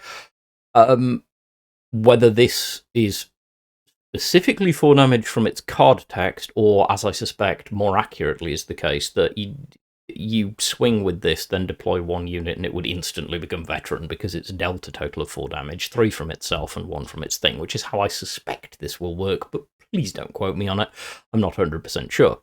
Anyway, once this thing veterans, we get a 5/5 body that says, your damaged units have +2 attack. Which, of course, this has already created a bunch of damaged units for you. This is yet another card for the self-damage archetype, which seems to be getting some buffs in this, which is kind of cool. We're not only digging into the covert archetype in this expansion for Soviets, which makes me happy, because I don't want to only see one thing for a nation which has already taken a hit. This is interesting to me. It is quite expensive. It's not super fast, but it's decent. But you're going to have to work to get some advantage out of it, because this is 4 cost, and then you've got to actually be able to deploy the units to proc it before they get the bonuses. But it could spiral into some incredibly potent turns, especially if you deploy one of these, then deploy another one of these, and then deploy some units, and you can see where that can go and spiral. This can create some very big hitting units, which is really quite cool. I like it. I think it's interesting. I think it will go into self-damage decks, and I think we will probably see self-damage decks see play. I just don't know whether they'll see that much play until people are done with the covert mechanic. We'll see, but again, I quite like this. I don't mind this as a card at all. Okie dokie, Soviet order time. So this is Respite. This is a 4-cost special Soviet order. The artwork is really cool and bright and quite striking. And the order is really quite interesting. So this is 4-cost. Your units get +1/+3. The enemy HQ gets +5 defense. Now this is interesting. This is very thinky, because this is trade-off time. +1/+3 for all of your units is not terrible. In particular, Soviet air or any air deck won't mind this at all. The enemy HQ getting 5 defense, of course, is a downside. Although, is it really? So that's the thing. This is going to make your units stick around longer and do more damage, which is precisely what this card is doing. This card is creating a different game state and saying, I don't mind giving you 5 extra defense, because with the buffs that I've got, I think I can bring you down. It's got to be played well, but it has the potential to be good. And as I say, in certain Soviet decks, Soviet air use in particular, I think if Soviet air, this, Reclaim the Skies, that sort of stuff has the potential to be really interesting. Is it amazing? I don't know, but it's certainly good enough that I think it's going to see some play. I think some people are going to try and make this work. I probably am at some point going to have a look at this when I get around to it. I think it's an interesting thing to build into a deck, especially if you're building a kind of a Soviet deck that is either, as they say, doing the air archetype, or is trying to play a sort of a more mid-rangey game, or you just want to put an extra buff in your Covert deck, because Covert's already throwing up some really solid stuff. Like, this is not a bad buff, as long as you have the board state to back it up. Clearly, if you're only playing this onto one unit, this is terrible value. You're giving the HQ +5 defense, and you've got one unit that's got extra 1 attack. Probably not going to help you. But played onto a decent board state, this is good. I like it. Anyway, I think it's an interesting card. I don't think it's the most interesting card we've seen from the Soviets, but I certainly think it's going to be played around with to see whether people can make it work. US Infantry. This is the 394th Infantry Regiment. This is another US Covert card. Again, cool art. 3 cost, like all the Covert cards. It's standard rarity, so you can run 4 of them. You might well be, if you're playing a Covert deck. This is a 4/2 Infantry. For 3 cost with 1 op cost as a Covert. But its reveal text is gets +2/+2 if in the front line. So, unless your opponent ties this in the support line and procs it to flip over, this is a 6/4, which is not a nothing body. Is it amazing? Is it groundbreaking? No. But does it have the potential to be kind of the kind of the meat of a deck? Yeah, it kind of does. I mean, 6 attacks okay, 4 defense will do the job. Very aggressive card. I mean, if you're flipping this onto HQ, 6 damage to HQ ain't nothing. 6 damage to most targets will destroy them, and 4 means this will survive against some of them. As an example, if this is in the front line and hits the Glamour Boys, it perfectly survives with 1 defense, having removed them, which is good trade value. Just FYI. Obviously, I think we're going to see this because I think we're going to see Covert played around with, and this is inevitably going to make into it, especially if we see some US main Covert decks, which we probably will. I'm interested to see just how impactful it is, but it trades well with very specific cards. It is very good guard removal, because it has just enough attack to remove most guards, and just enough defense to survive doing so, which is pretty intentional design to me. Anyway, yeah, it's an interesting card. Right, Blue and Grey. This is a US special card. It is a 6 cost, 2 op cost, 6/6 infantry, which is pretty decent value, has very cool artwork, and has the following text. When a friendly unit, including this, is destroyed, add an outrage to your hand. Outrage is the 1 cost order that says develop a Retribution, so this is another enabler for the Retribution deck archetype, where you will then develop one of 12 cards from the Retribution pool. If you want to know more about that, check out my video. In the same playlist as this, on the Retribution mechanic, my opinions on it, how it will work, and a whole bunch of other stuff. I point out in that video, and I will point out here, that this is going to be the beating heart of many a Retribution deck attempt, because the effect is insane. It is really strong if you're going for Retribution, because all your units hating outrage just gives you more and more access to the pool of 12 cards, which is the functional desire of your deck. And it's a decent body. 6/6 for 2 op cost is solid. Not amazing, but solid. 2 op cost is quite slow, and it doesn't have Blitz. But honestly, you're mostly in this for the text. Firebomb. This is a US limited order, so you can run 3 of them. The artwork speaks for itself, and is pretty descriptive of the card. This is a 4 cost order, and it says deal 5 damage to a unit. Excess is dealt to random enemies if you have 2 or more unspent credits. So you're either playing this to remove a 5 damage target, or you're playing this on turn 6, because you need the 2 unspent credits after you play it, to be able to spread the damage around. I wish the effect was lighting me on fire as much as the artwork is, but it isn't, because it's random, and everybody knows how much I like random. It's quite pricey for what it is. 4 cost for 5 damage. There are 4 cost direct removals and indirect removals in this game.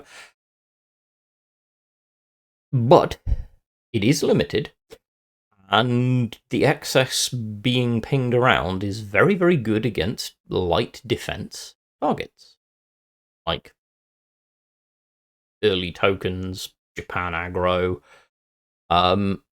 But turn 6 into a Japan aggro deck, it better be a board clear, because by that time you probably need it to be. Do I think it'll see play? Probably. Do I think it'll see a high amount of competitive play? Probably not. I don't think it has the impact that it would need to. But it's also quite hard to evaluate until we know what the meta looks like, because if the meta looks like lots and lots of light stuff with low defense at different points and aggro decks attacking you, then it is very, very likely that this will in fact be more useful. As it is, I'm a little underwhelmed, but honestly the US has gotten some toys already, so it doesn't really need another one. Furor. This is a 1 cost US order with hyper cool artwork. It's limited, and it says fully repair a friendly damaged unit, outrage to your hand.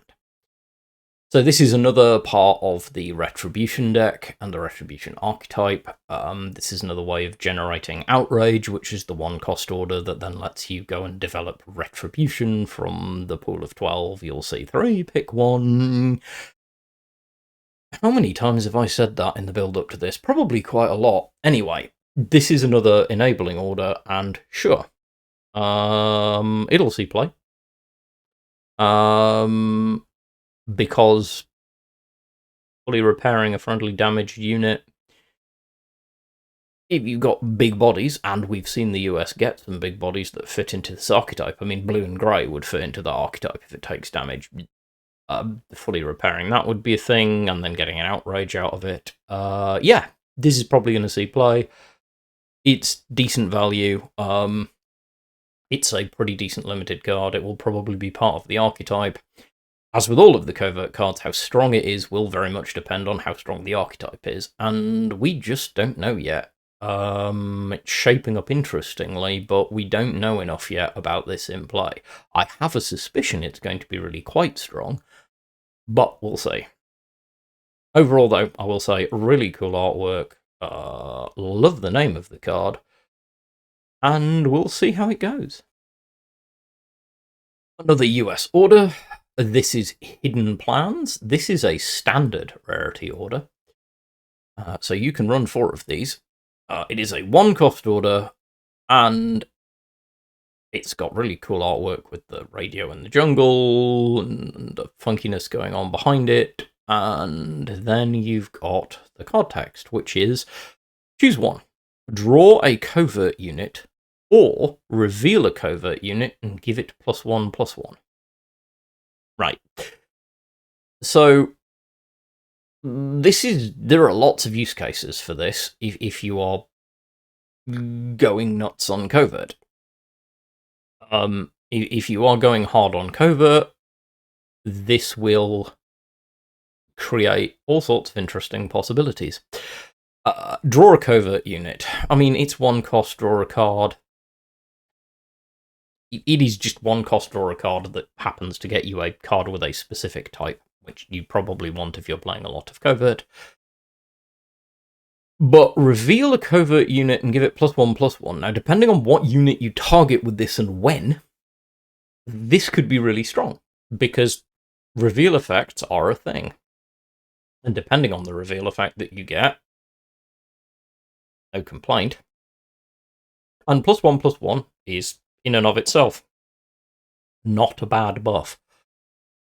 This is not lighting the world on fire. There is nothing immensely special, broken, or somehow incredible about this. This is an enabling card for clearly an archetype which is out there. I think this is definitely going to be in any US main covert deck, and I suspect it will be in a lot of US ally covert decks, because choosing and proccing your covert reveal effects at the right time and increasing the bodies on your covert units isn't nothing. So yeah, this will probably see some play. It's quite utilitarian in a covert deck, but it is nothing groundbreaking. The M20 Scout Car, a card which, when it was revealed, provoked some really interesting conversations. This is a limited, so you can run 3 of them, 1 cost, 1 op cost, 1/3 Blitz tank. This is a very familiar sounding stat line. There are quite a few of these in the game. But in the US, its immediate cousin is the Greyhound, which is the 1 cost, 1 op cost, 1/3 Blitz tank that has, when this is in the front line, give targets in the back line +1 attack. This is a little different, because this has a slightly more complex text on it, rather. So this says deployment, target a unit. Destruction, it gets +1/+1. So that's the deal with this card. When you deploy this card, you will target a unit. When this card dies, the unit which you targeted will get +1/+1. Now, firstly, it says target a unit, not a friendly unit. So if you play this, and the enemy has a single unit on the board, when this dies, it buffs the enemy. Could be relevant. However, could also be less relevant than you think, depending on how you use it. This is the thing. This is a nuanced card. This card is better, in my opinion, than a lot of people think it is. The Greyhound, in US frontline, is a 1 cost, 1 op cost Blitz tank. That's 1/3.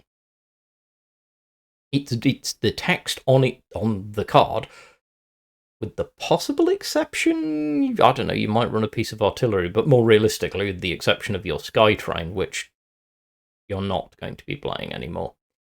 Because it's just not good enough. The pool of cards, anyway, Sky Train, another video. The text on Greyhound has never mattered. No one's ever cared. All that's mattered is it's a US Blitz tank. This has text which might actually do something useful, and probably won't do something bad. Now, I say probably won't do something bad, not actually won't do something bad. Because theoretically, it could give you a unit +1/+1 to your opponent's unit, but honestly, if you play this right, it really shouldn't be.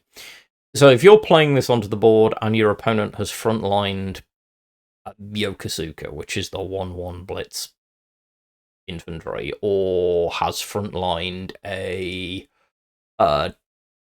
Type 94 early, this is the Japan aggro deck cards that you're probably going to see in the front line, you drop this, target that unit, then you use this to attack that unit which kills it, at which point we don't care about the destruction effect, because there's nothing to target. This thing doesn't die. And by the time it does die, which will be later because it survives both of these trades, and that's the key, once it's survived the trade with the thing that would get the buff is gone. So if you play this right, it has no negative side, because you just remove the thing that it might buff somehow, whether by trading this into it, or later on in the game, trading it out if for some bizarre reason later on in the game you're playing this and not targeting a friendly unit, which you probably are. This card is better than people think it is. This card is probably going to see quite a lot of play, because this card is a really good body for US frontline, and as I say, I actually think is better than the Greyhound. I really do, which is why it's limited instead of standard. Anyway, that's my opinion. I think this card is better than people think it is, because you can play around problems like this, and you probably should do. And beyond that, it's just a decent body with a potentially good buff later that really, if you never see trigger, you don't care about. Because you never cared with Greyhound. And it's the same. It's literally the same card. Anyway, that's my view. I think this will see quite a lot of play, and I personally quite like it. Plus, the art's really cool. The little snow scout tank, I like it. The M20 is an interesting piece of scouting vehicle history. Yep, enjoy it while it's out there. I think this will see play. You're certainly going to see a lot of it. The Deuce. It's a US limited infantry. It is a 1-cost, 2-op cost, 2/2 infantry body, which, as a limited card, is not great, but not overwhelmingly good. Doesn't have Blitz, doesn't do anything interesting, but it has an incredibly good card text, if you like, covert. Because it says your covert units cost 1 less to deploy. All covert units, thus far, in this expansion, to my knowledge, cost 3.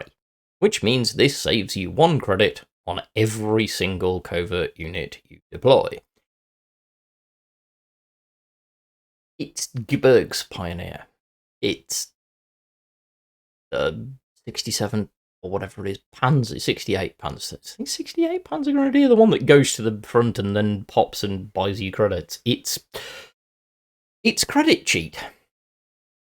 It is another form of credit cheating. I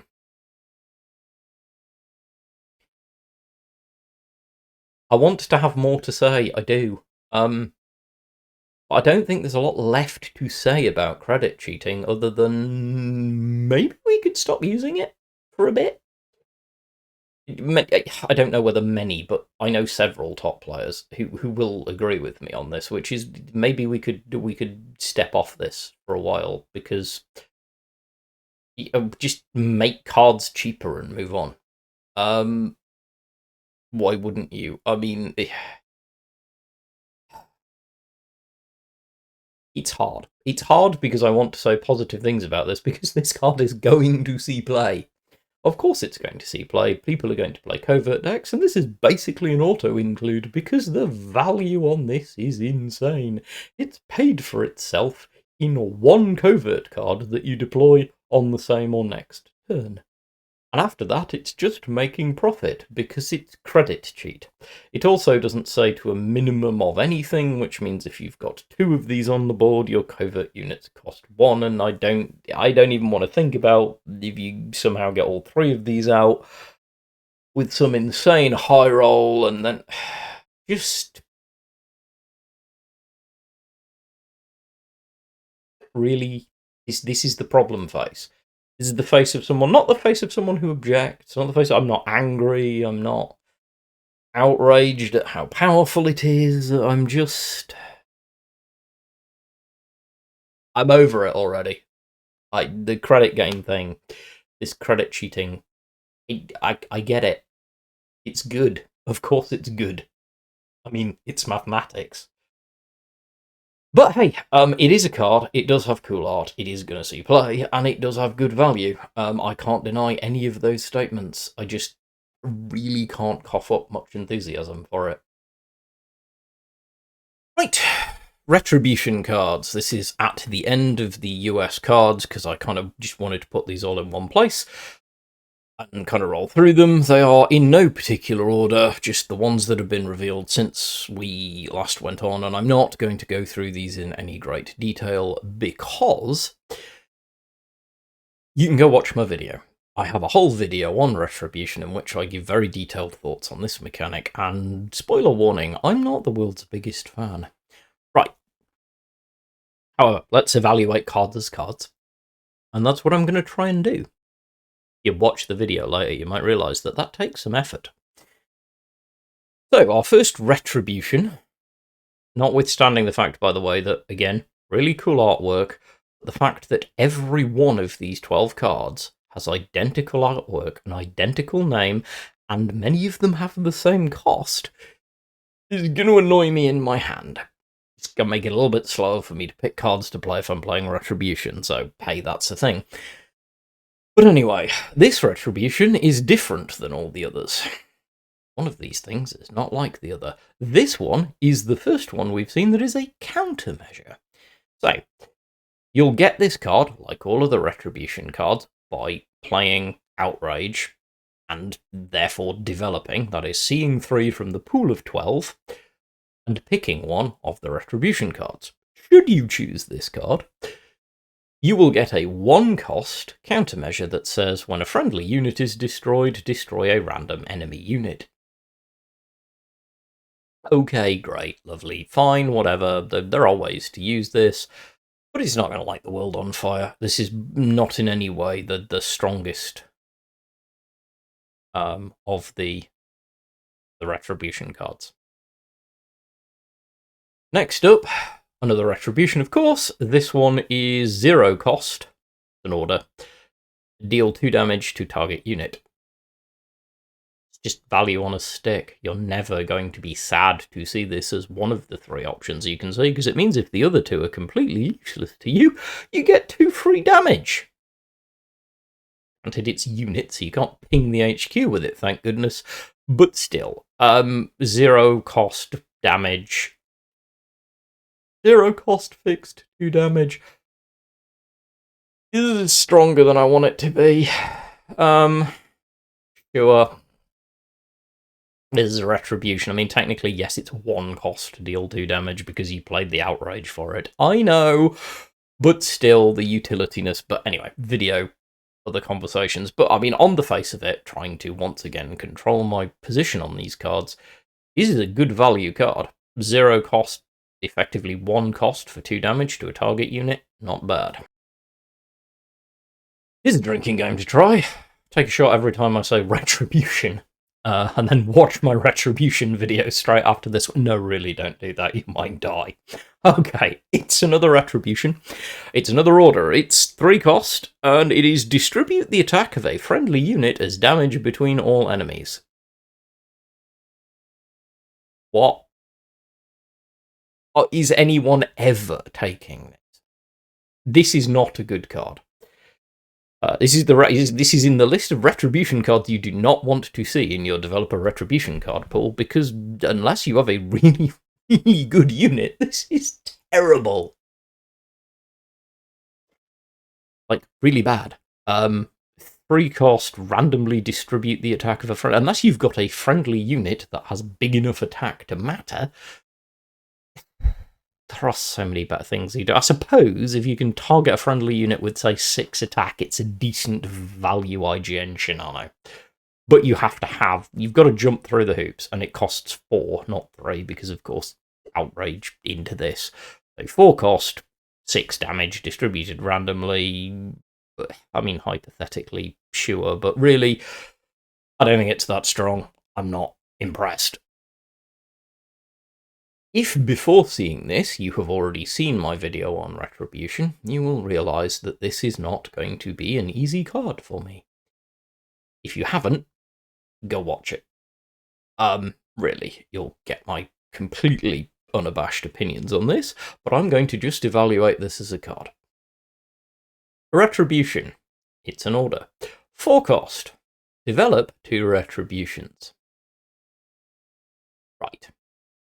It's insane.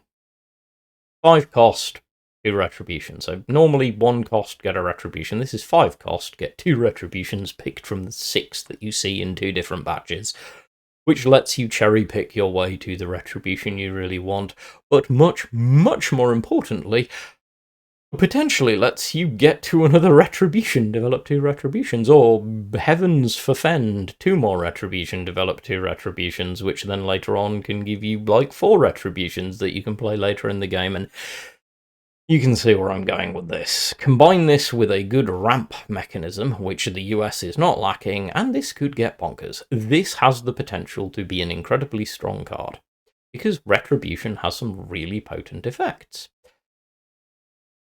Here you go. Zen. Retribution! This one's 3 cost and an order. It says, deal 4 damage to a target enemy in the support line, your HQ gets +2 defense. 4 cost, outrage into this, 4 damage, 2 HQ defense. Value on a stick, said. Strong card. Really quite good. 4 damage is a good number. It deals with many, many things that you're going to want to destroy, including all of the Port 4 smokescreen cards, and overkills a bunch of other really annoying things. Honestly, this is just good. Yes, 4 is relatively expensive, but +2 HQ defense, I'm not complaining. It's a good card. Retribution. 2 cost order. Give a friendly unit +2/+2 and Blitz. Right, okay. So 3 cost +2/+2 and Blitz. Again, outrage. Retribution, you know the drill by now. Sure. Has the potential to be good. Depends on what you're giving it to. Really good if you've got the spare credits on a late game finishing bomber. Something that you perhaps developed through, I don't know, production order. Turn the non-blitz production order bomber to suppress everything blitz with 8 attack. That's not bad. 7 attack, possibly 7 attack. I can't remember, but it's strong. At 3 cost, it's a little pricey, but you can probably afford it if you're ramping to that point anyway.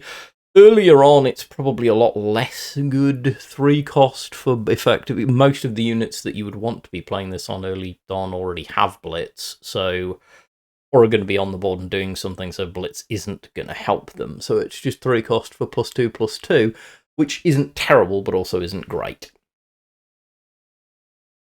Solid card. It's a choice that will get made because it's quite utilitarian. Retribution! Who knew? This is a 2 cost Retribution order. Target friendly unit gets Destruction. Add a copy to owner's hand. This is very good, for many obvious reasons. This lets you recycle the life out of really good deployment effects or other stuff that you want. Granted, at 3 cost it's not cheap, but you're probably, as I have mentioned, ramping anyway. If you're going into Retribution, it's probably ramp, because I suspect that's what's going to get played, and this is pretty good in that archetype, because double bubble is never a bad thing. no, this isn't salvage, so you get the full stats back, and the full effects back, and all of that stuff too. Like, the only thing this isn't uniquely great for, I suppose, is if for some reason you played it on a Dragon Slayer. Because you don't get it's never the first one twice, but I mean, it's still a decent body. Realistically, this is just a card that is going to get used at times. Do I think it's going to be the most commonly picked card? Probably not, but there are going to be times when you can use this and use it well. Because multiple pings to deployment effect don't suck. Oh, and of course you could target a friendly elite unit that you don't want the enemy to get rid of, so that, you know, you get the whole unit back again when it's destroyed. Not bad, right?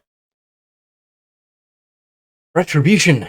1 cost Retribution order this time, so total of 2 cost, outrage into this. Target unit gets +1/+1, set its operation cost to 0. Good lord, it's baby bolster the ranks. Seriously, this is very good. We have proven endlessly that 0 operation cost is strong. And, lest we forget from my earlier commentary, Retribution ramp is probably going to be a thing. If it is a thing, you're gonna love this. Big old high op cost bomber trying to finish the game, feeling a bit slowed down. Why not give it +1/+1 and let it operate for nothing? By the way, if you don't like this option, we've got 2 others you can pick from it. I'm trying to keep a lid on it. I really am. Trying to keep most of it in the other video. But this is good. This has the potential to be a very strong finishing card if you are building into Retribution. Last, but certainly not least, Retribution. This is a 12 cost Retribution order. I know. What on earth is going to justify 13 credits? 1 for the outrage, 12 for this. Well, how about deal 3 damage? Note to anything, even enemy HQ. Draw 3 cards. Gain 3 extra credit slots. And your units get +3/+3. There, that's what's going to justify 13 credits. And I'm not going to lie, it does. This is the big daddy finisher of the Retribution. This is why Ret Ramp is going to be a thing, because it's not hard for Retribution, or rather a ramp deck, to have the 13 credits to spend to pull this off, and +3/+3 to all of your units in and of itself is a very strong finish option, dealing 3 damage to the enemy HQ, gaining 3 extra credit slots, and then drawing 3 cards. Yeah, that's my face. This is very strong. Very, very strong. It's the Retribution finisher. We knew there was going to be one. So that's it. That is the last of the revealed spoiler cards for Covert Operations. All of them with my opinions. Hope you've enjoyed it. Hope you found it interesting. I hope it'll be useful to you as you build up towards it. I hope, as I said at the beginning, that you will come and join me 17:30 UK time tomorrow on release day to see me crack open packs and talk about the new stuff. In the meantime, if you are feasting upon the various bits of information and during the server maintenance times and other stuff that's happening right now, you need something to do, there's tons of stuff on my YouTube channel and on particular the Covert Operations playlist in which you can find me talking about all sorts of stuff, so go take a look. As ever, be well, be good human beings, and I will catch you next time.